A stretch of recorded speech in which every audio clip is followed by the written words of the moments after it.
జెడ్బీ9 news కి స్వాగతం।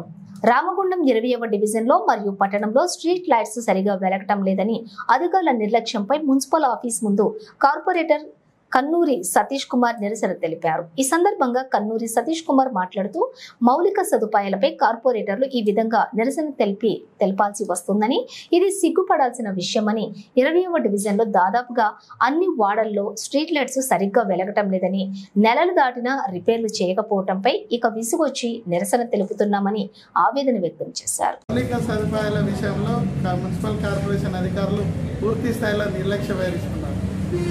మొన్న చెత్త సేకరణ విషయంలో కూడా నేను ధర్నా చేసేదాకా రావడం జరిగింది।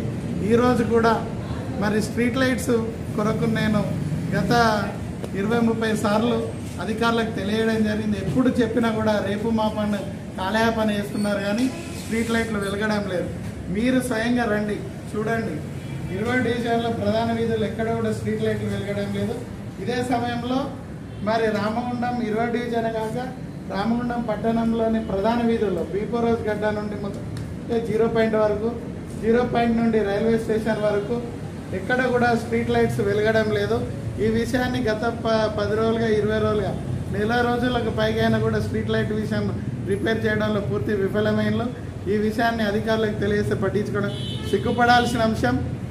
ఎందుకంటే కార్పొరేటర్లుగా మేమున్నా, ఎమ్మెల్యేలుగా ఎవరున్నా, అధికారులు ఎవరున్నా లేకపోయినా మున్సిపల్ కార్పొరేషన్ అయిన ప్రధానమైనటువంటి విద్యుక్త ధర్మాలు ఏంటంటే చెత్త సేకరించాలి, శానిటేషన్ సరిగ్గా ఉండాలి, డ్రైనేజ్లు క్లియరెన్స్ చేయాలి, ఆపై మంచినీటి సరఫరా సరిగ్గా ఉండాలి, స్ట్రీట్ లైట్ వెలగాలనేది ఇది మున్సిపాలిటీ యొక్క ప్రధానమైనటువంటి ఎజెండా।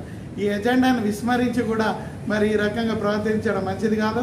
ఇప్పటికే కార్పొరేటర్గా నేను 2-3సారి ఈ నిరసన కార్యక్రమం చేపట్టిన, వీళ్ళు కనుక సరైన స్పందన లేకపోతే కలెక్టర్ ఆఫీస్ ముందట ధర్నా చేస్తాం, లేదంటే ఇంకొక అంశాన్ని ముందుకేసి లోకాయుక్తలో కూడా వీళ్ళపైన కేసు వేయడానికి వెనకాడేది లేదని, ఈ నిరసనలు ఆపేది లేదని వెంటనే స్పందించి ఇవాళ రేపటిలోగా ఈ రామగుండం పట్టణంలో డివిజన్లో స్ట్రీట్ లైట్లు వెలిగించేలా చేయాలని వారిని తీవ్రంగా హెచ్చరిస్తున్నాం।